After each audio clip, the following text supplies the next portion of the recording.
Nuovo contagio all'Electrolux di Susegana, 30 i lavoratori in quarantena, la preoccupazione dei lavoratori che chiedono tamponi per tutti. La PIOM CGIL, se la situazione peggiora si valuti la sospensione dell'attività.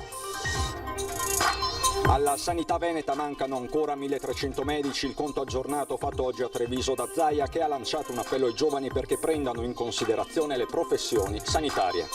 Inaugurata la nuova ala del Collegio Pio X di Treviso, una palestra, 7 aule, una sala insegnanti e un punto ristoro, spazi che in piena epoca Covid potranno tornare utili.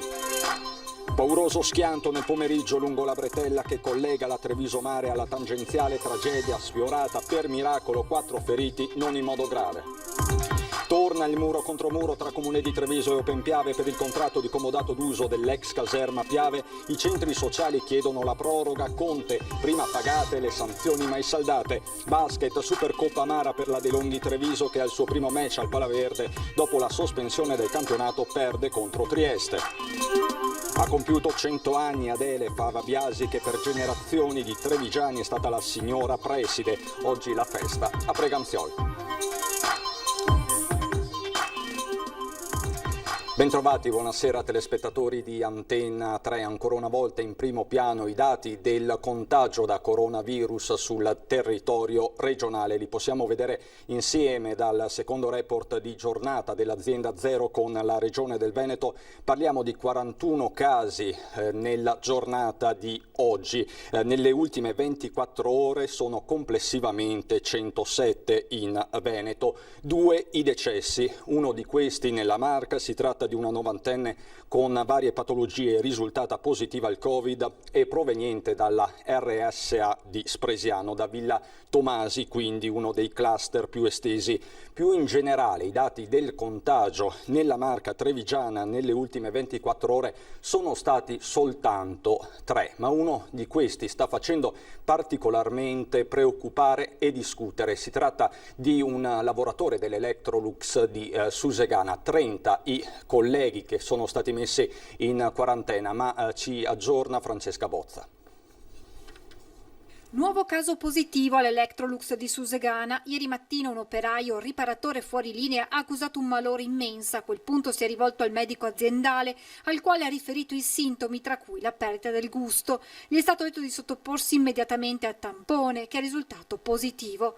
Rispetto al precedente caso di una lavoratrice contagiata e legata al focolaio della Tre Valli di Vazzola, stavolta questa nuova positività preoccupa molto. È il fatto che non è riconducibile, il lavoratore non riesce a ricondurlo a nessuna, certezza di dove possa averlo preso, che non ha né ragioni per le ferie fatte che non ha fatto, né per i comportamenti diversi, nel senso che è un padre che dice io casa, lavoro, spesa. L'azienda ha immediatamente attuato i protocolli, invitando una decina di lavoratori venuti in contatto con l'operaio a sottoporsi a tampone e in quarantena in attesa dell'esito. Questi vanno ad aggiungersi ad un'altra ventina di colleghi ancora in isolamento domiciliare che nei prossimi giorni effettueranno un secondo test dopo che il primo era risultato negativo. 30 dunque complessivamente i dipendenti momentaneamente a casa, ma l'ultimo caso riscontrato proprio per l'assenza di contatti con altri focolai inquieta i sindacati. Se fosse un caso interno noi potremmo trovarci a quel punto a rischio di cluster interno all'Electrolux. Alla luce di questo, nel pomeriggio le RSU hanno inoltrato ad azienda e ULSS una richiesta. Provare a far fare a tutti i lavoratori un tampone a questo punto, perché la nostra preoccupazione è che possa lo stesso lavoratore aver preso lui stesso il virus da uno portatore sano. Nel frattempo salgono ad oltre 200 i positivi alla Tre Valli di Vazzola dopo i 20 nuovi casi sui 114 test effettuati. Nel pomeriggio incontro tra aziende e sindacati per fare il punto, ma l'auspicio dell'USL 2 è che, come accaduto all'ex caserma Serena, dopo un picco di positività si vada verso una diffusa negativizzazione. E nel pomeriggio di oggi è arrivata anche la nota di Enrico Botter, segretario generale FIOM CGIL di Treviso, laddove la situazione a Susegana dovesse peggiorare sarà necessario valutare la sospensione dell'attività con buona pace del fatturato e dei volumi. Come abbiamo sempre dichiarato, la salute viene prima del profitto, la dichiarazione della FIOM CGIL. E di cluster aziendali ha parlato oggi a Treviso anche il governatore Luca Zaia, che è però tornato sui grandi temi della sanità veneta, partendo proprio dalla mancanza di personale. Sentiamolo. Alla sanità veneta ne mancano 1.300, in Italia ne mancano 56.000, è stata sbagliata tutta la programmazione. Oggi abbiamo come risultato che molte professionalità mediche non ci sono e quindi abbiamo difficoltà in molti reparti. Parte da questo dato Luca Zaia per dire che alla sanità veneta mancano ancora medici, nonostante l'emergenza Covid abbia favorito nuove assunzioni, da qui l'appello ai giovani all'inizio dell'anno scolastico. Io dico andate, se vi piace, se riterrete opportuno fare medicina, andateci, perché non sarete di certo disoccupati. E se si parla di sanità è inevitabile guardare all'evoluzione del contagio, che per Zaia è comunque sotto controllo se si considera la percentuale crescente di asintomatici. In generale penso che non bisogna abbassare la guardia senza allarmismi, perché il 94% dei positivi non sono sintomatici, perché questo è il dato di fatto. E in questo contesto si muove il dibattito ormai infinito sulla mascherina in classe. Noi abbiamo assistito a qualcosa di raccapricciante, visto e considerato che sulla partita della scuola ancora tutt'oggi non si è ben capito se la mascherina ci vuole o non ci vuole. Noi siamo dalla parte di quelli che dicono che ai bimbi non va messa la mascherina. L'altro fronte sono i cluster aziendali, attualmente concentrati soprattutto nel Trevigiano. Che qualcosa in questi casi non abbia funzionato lo dice lo stesso governatore. Il fatto che ci siano cluster aziendali è la dimostrazione che magari non ci sono state protezioni, non lo dico a livello aziendale, magari non ci sono state attenzioni nella vita privata. Certo è che se uno porta la mascherina, lo dico sempre, i nostri medici, 11.000 medici degli ospedali del Veneto che hanno lavorato col virus, con il virus vivo, cattivo, sono infettati per l'1,8%. Insomma, la questione è matematica, mentre c'è poco di matematico nel cosiddetto negazionismo. A differenza di tutti gli altri cittadini che possono dire quello che pensano, possono dire che il virus non esiste, che il virus esiste, io no.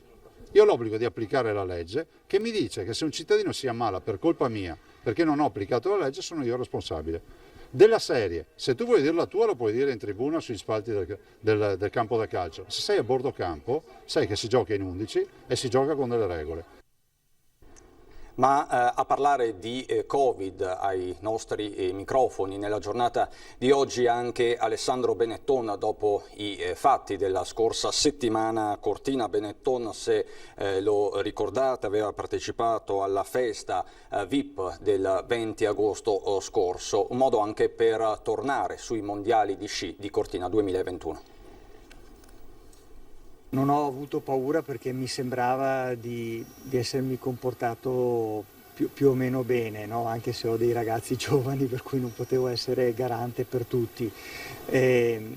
Penso che su queste cose bisogna essere pragmatici, c'è un problema, dobbiamo rispettare le regole, le indicazioni che ci vengono date. Quello di Alessandro Benetton era stato il nome più altisonante tra i partecipanti alla Summerfest di Cortina il 20 agosto scorso, evento poi finito agli onori delle cronache per la presenza di un 26enne positivo al Covid. Scattato l'allarme, lo stesso Benetton, come raccontato su Instagram, si era rivolto al primario trevigiano Roberto Rigoli per effettuare il tampone, risultato negativo come per gli altri partecipanti, almeno fino a oggi.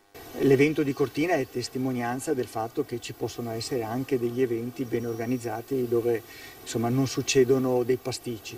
Conta un po' anche magari la fortuna, però conta anche la buona organizzazione. Una buona organizzazione che dovrà essere ripetuta fra pochi mesi, quando Cortina ospiterà i mondiali di sci, un'occasione di ripartenza per l'intero Veneto. Qui Benetton parla da presidente della fondazione che si occupa delle gare. Ci sentiamo responsabili di una sorta di certificazione che le cose vengano fatte bene da tutti i punti di vista. Siamo partiti con gli appalti e questo ultimo inaspettato obiettivo che ci dobbiamo dare è anche quello appunto del Covid e da rassicurarci, anche qui, avere l'ambizione di essere un nuovo standard anche da questo punto di vista. Semplificando possiamo dire che saranno dei mondiali, o comunque questo è l'intento, dei mondiali Covid free. Beh, è un obiettivo assolutamente, anche questo sarà parte della vittoria. E sono in netto miglioramento le condizioni di salute del 26enne risultato positivo al Covid alla Summerfest di Cortina. Le sue condizioni quindi stanno migliorando e sarà dimesso dall'area non critica del San Martino, ma lo approfondiremo nella pagina di Belluno. Benetton oggi era tra l'altro presente accanto al governatore Zaia all'inaugurazione della nuova ala del collegio Pio X a Treviso.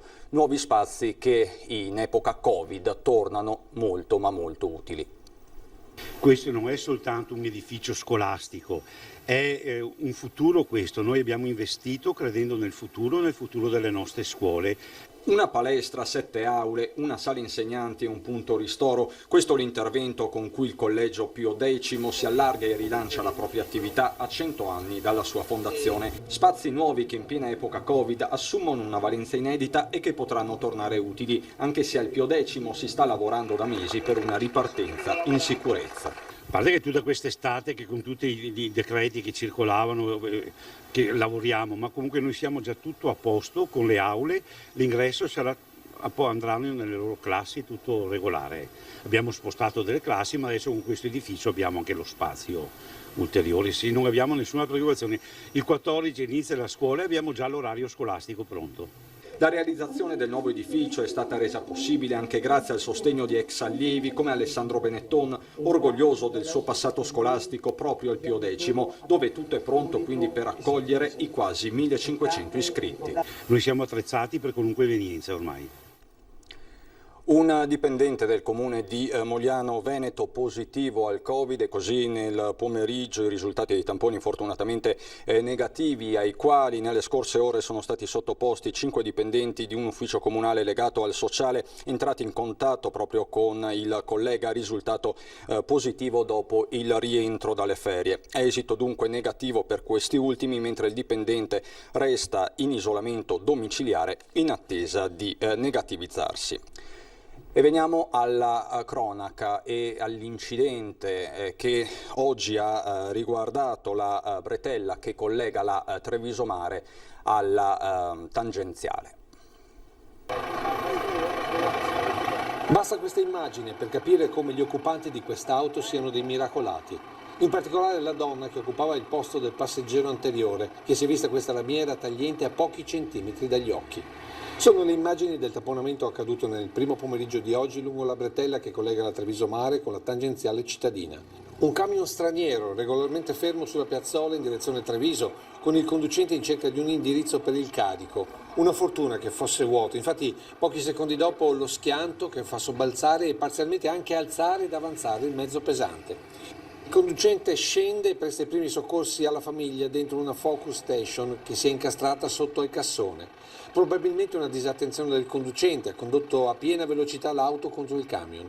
Dentro la vettura una famiglia di Preganziol, marito e moglie ultra cinquantenni e 2 figli di 17 e 24 anni. I 2 giovani escono dal portellone posteriore praticamente illesi, mentre i genitori sono incastrati tra i sedili, gli airbag e le lamiere, ma incredibilmente vivi e senza alcuna frattura alle gambe. Sul posto intervengono immediatamente i vigili del fuoco che estraggono la coppia, che viene ricoverata al Cafoncello in condizioni serie ma non gravi, con la donna sotto shock per aver visto letteralmente la morte in faccia. A Treviso città ora, dove è muro contro muro tra il comune e Open Piave, sul tavolo la proroga al comodato d'uso per l'ex caserma Piave. Vediamo. Fino all'aprile 2047 perché l'abbiamo firmato nell'aprile del 2017. Noi i matrimoni a lungo termine siamo abituati a farli con le realtà virtuose, quelle che hanno rispetto delle leggi, delle normative, dei regolamenti. L'amore è eterno finché dura, ma l'amore non sembra scoccato nemmeno tra l'amministrazione comunale e Open Piave, la realtà che nel 2017 con la giunta Manildo siglò un contratto di comodato d'uso gratuito dell'ex caserma Piave per 9 anni, insediandovi un polo di aggregazione sociale con diverse sigle del terzo settore. Oggi Open Piave chiede di adeguare il contratto rendendolo trentennale, in modo da favorire il piano di interventi stimato in 1 milione di euro per un progetto che mette insieme più tematiche a sostegno delle fasce deboli della popolazione. La disabilità è sempre ai margini, l'immigrato è sempre ai margini, i giovani sono ai margini. Questa realtà qua potrebbe proprio comincia a messo insieme per mettere insieme queste realtà. Non facciamo altro che chiedere all'amministrazione di prendere atto del fatto che c'è un gruppo di cittadini che si sono organizzati, hanno preso un'area dismessa e senza chiedere nessun contributo economico all'amministrazione l'hanno rimessa a nuovo. Prima di entrare nel merito, il sindaco però pone una questione di forma. Ci sono 7 sanzioni, di cui alcune non sono ancora state pagate, quindi l'invito che faccio prima di chiedere il prolungamento del rapporto è quello di regolarizzare le posizioni. Noi i matrimoni a lungo termine li facciamo però solo con le persone che rispettano le leggi. E a proposito di valorizzazione degli spazi cittadini, è stato presentato ieri dall'amministrazione comunale ai residenti il progetto di riqualificazione di Piazza Pio X a Treviso. Eccolo, anche se al momento solo sulla carta, il nuovo volto che avrà Piazza Pio X al termine dei lavori di riqualificazione. Via i parcheggi, spazio a panchine e alberi, spostate le fermate degli autobus. Questi i punti principali dell'intervento illustrato ai residenti dagli assessori comunali Zampese e De Checchi.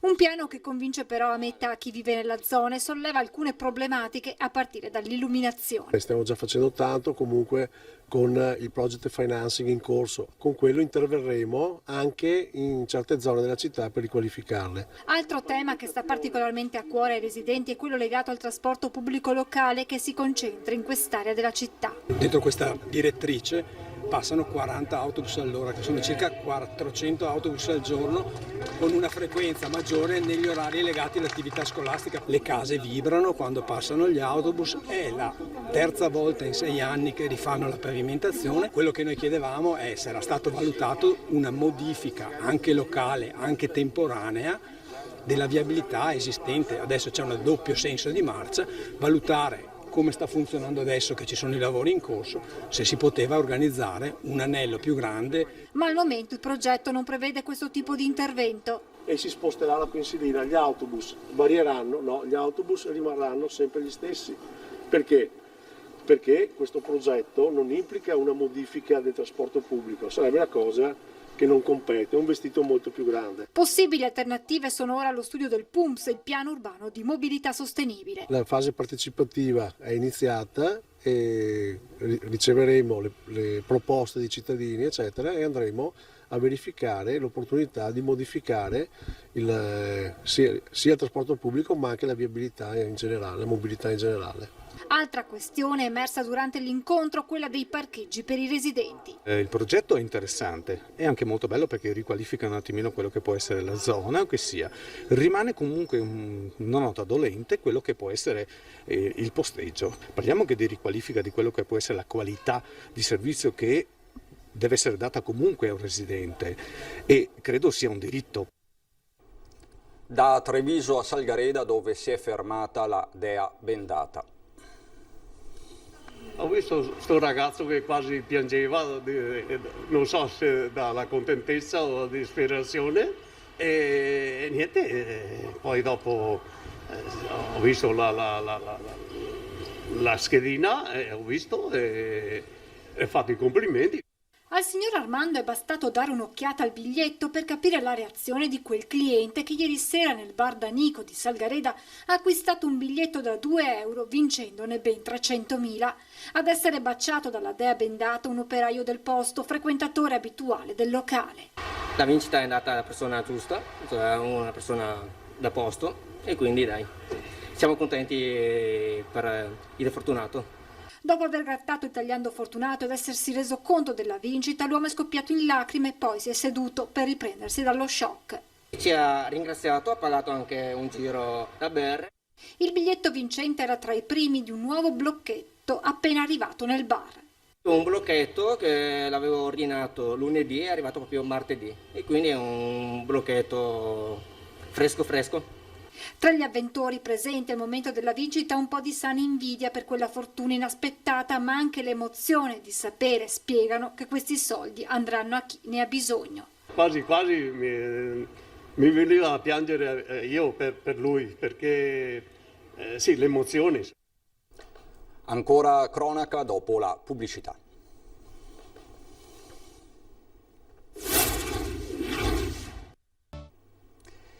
Di nuovo insieme per parlare di sport, basket, perché si fa sempre più amara la Supercoppa per la De Longhi Treviso. L'Allianz Trieste bissa il successo dell'esordio in Supercoppa con Trento andando a vincere anche al Palaverde. La De Longhi Treviso invece, dopo aver ceduto nel derby con la Reyer Venezia, subisce la maggior prontezza atletica dei giuliani nell'esordio casalingo. Per i biancorossi una conferma della leadership tecnica ed emotiva di Mike Henry, accanto al tandem in regia Fernandez-La Quintana, e una netta crescita di Grazzulis a quota 17 punti e 3 rimbalzi in 21 minuti di impiego, e del talento di Chicago Milton Doyle, chiaramente cresciuto nel secondo match.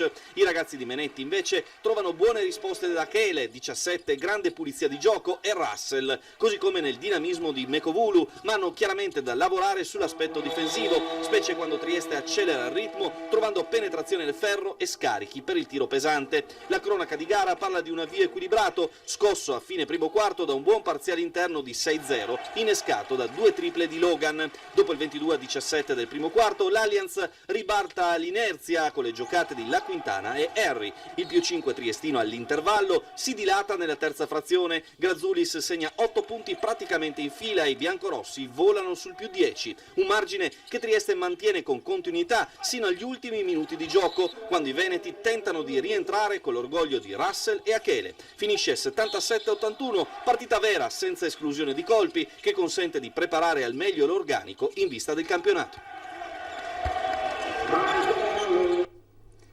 100 anni per Adele Fava Biasi, che per generazioni intere di trevigiani è stata la signora preside. È il pizzico di sale che nella vita i vari avvenimenti insaporisce. E l'ironia è stata e fa parte ancora della vita di Adele Fava, per tutti la signora preside. E da oggi più che mai, visto che ha tagliato la torta, la soglia dei 100 anni. Riesce ad arrivare fino a qua. Nata ad Oderzo il 3 settembre del 1920, ha studiato a Milano, al Beccaria e poi alla Cattolica. Insegnante di italiano e latino, è stata tra le prime presidi donna della Marca. Legge senza occhiali, ma soprattutto ha la chiara visione del mondo dall'alto del suo secolo di vita. E chi, magari in maniera un po' scontata, le domanda qual è l'elisir, lei da brava maestra bacchetta un po' il cronista e ribatte. E invece la domanda più intelligente è come si vive. E si vive con pazienza e intelligenza. Con la signora Adele, più che del passato, parlare del presente e del futuro è quasi seguire una lezione ovviamente di vita. Come per i presidi di oggi, alle prese con il Covid e le incertezze ministeriali. So com'è la faccenda ora, ma se devo lavorare secondo quello che mi viene offerto e cercherò di fare del mio meglio. Da educatrice ha cresciuto generazioni di trevigiani oggi nei punti cardine della società e oggi come ieri ha un insegnamento anche per questa generazione. Io ho insegnato ai miei alunni soprattutto il rispetto, perché il rispetto è alla base del vivere sociale. Ed infine in una frase la lezione per tutti noi, da chi guarda la vita dall'alto dei 100 anni. Mi viene in mente Cicerone, che ha fatto un'orazione a favore di Ligario, che era un nemico, che diceva, in italiano diciamo, meglio perdonare che bastonare. Auguri quindi, ma soprattutto complimenti alla signora preside. Adesso andiamo a Belluno.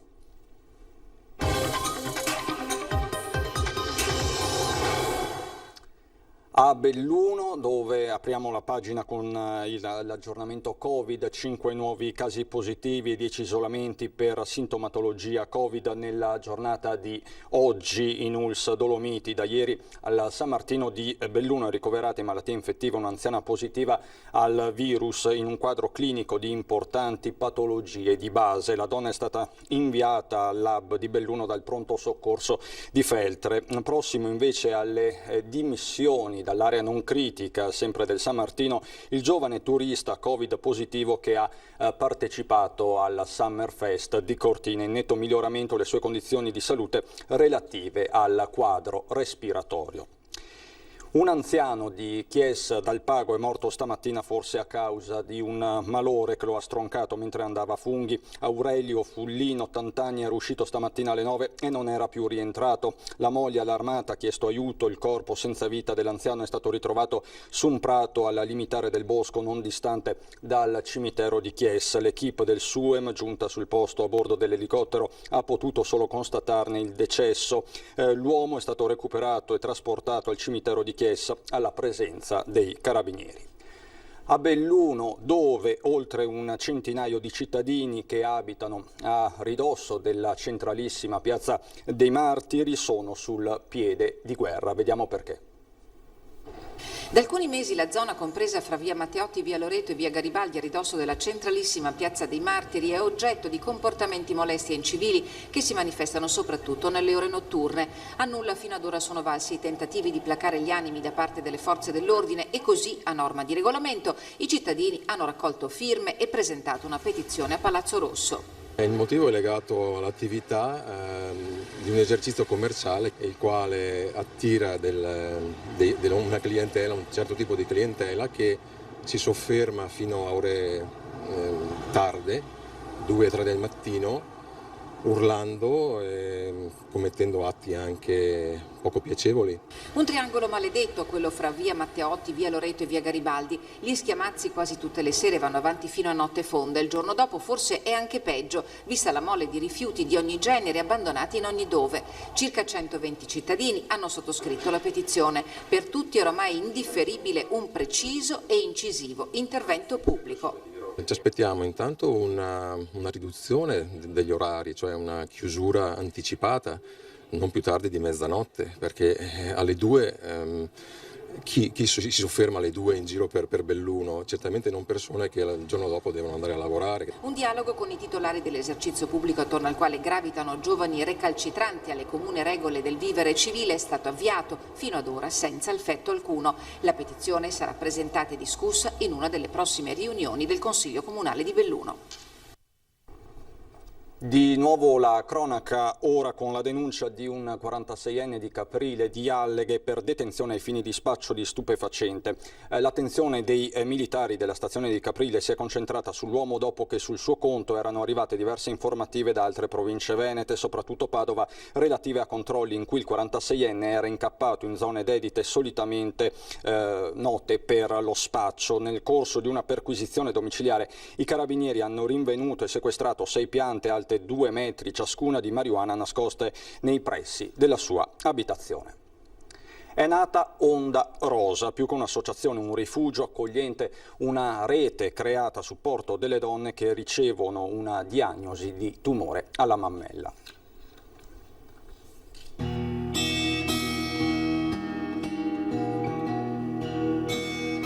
L'idea di una conchiglia come simbolo di accoglienza, una conchiglia che appoggiata all'orecchio è capace di diffondere suoni caldi e avvolgenti come un abbraccio. Si presenta così Onda Rosa, la nuova associazione creata per supportare le donne che ricevono una diagnosi di tumore alla mammella.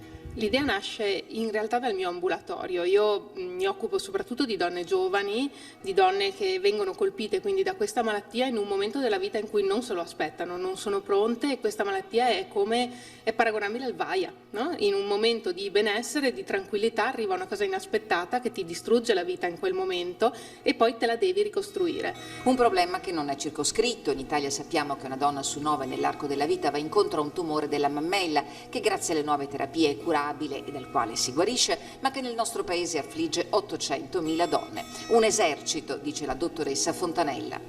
Queste persone qui hanno bisogno, in qualche modo, superata la fase della cura e della terapia iniziale, hanno bisogno di essere raccolte e hanno bisogno di capire quanto forti sono, che esercito, che potenza hanno e quanto belle sono quando si mettono assieme. Onda Rosa, già su Facebook e Instagram, è un vulcano di iniziative. La prima ha messo insieme 12 pazienti che hanno posato per un calendario realizzato lo scorso agosto grazie alla collaborazione spontanea di professionisti che operano nel Bellunese, il cui ricavato andrà a sostenere l'attività dell'associazione.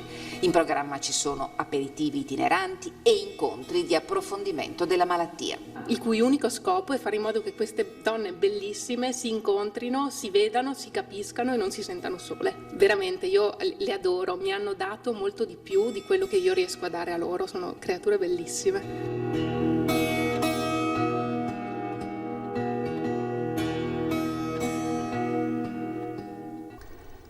Non ci sono particolari aggiornamenti dell'ultima ora, da Treviso e Belluno è davvero tutto anche per questa sera, ci sono le previsioni del tempo, grazie per l'attenzione e buon proseguimento di serata.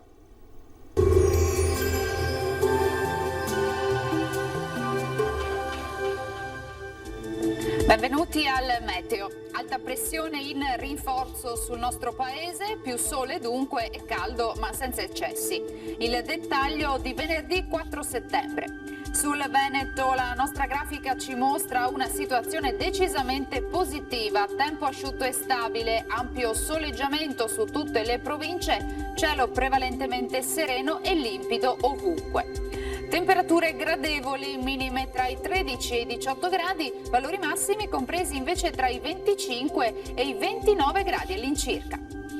Ci spostiamo ora sul Friuli Venezia Giulia, non cambia lo scenario, anche qui il sole sarà protagonista con cielo al massimo velato e non sono attese piogge degne di nota. Temperature minime fino a 19 gradi, massime sui 25-26 gradi. Infine sul Trentino Alto Adige, anche qui ci attende una splendida giornata soleggiata con cielo sgombro da nubi ovunque. Temperature minime sui 14 gradi, massime invece fino a 28 gradi. Dal meteo per ora è tutto, vi auguro un buon proseguimento in compagnia di Antenna 3. Arrivederci.